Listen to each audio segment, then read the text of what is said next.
Scam alert. Sadly, con artists are quick to try and rip off Americans who want to donate to organizations that support our servicemen and women as well as veterans. Joining us now is Lisa Dietlin. She's the president and CEO of the Institute of Transformational Philanthropy. Always good to have you on our show, Lisa. Happy to be here, Angie, to talk about this topic, sadly, that's running through our country right now. What are some scams that are popping up?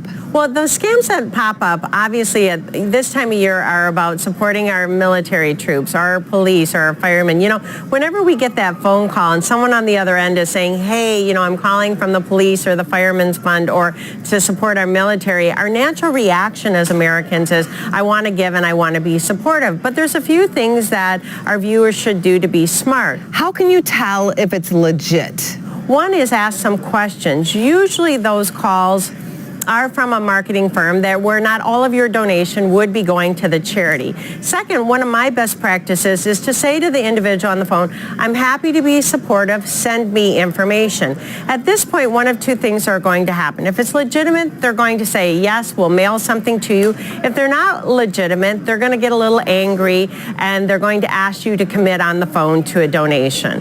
The third thing at that point, I say, I'm not going to make a commitment, because if you make a commitment, even to get off the phone and say, I'll give $10, $25, they usually send it looking like an invoice and that you owe it.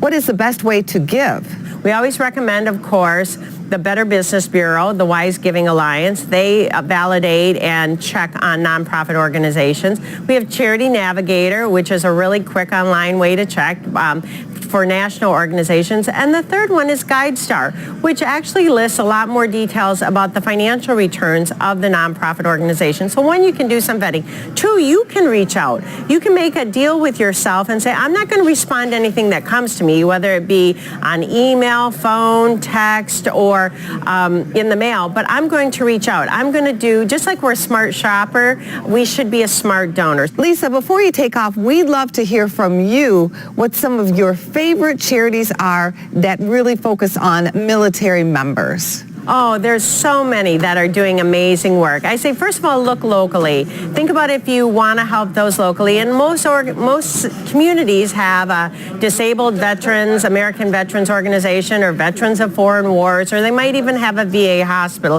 where you can do some work. Again, call, go to those entities and see if they need help. That would be the first thing I would do.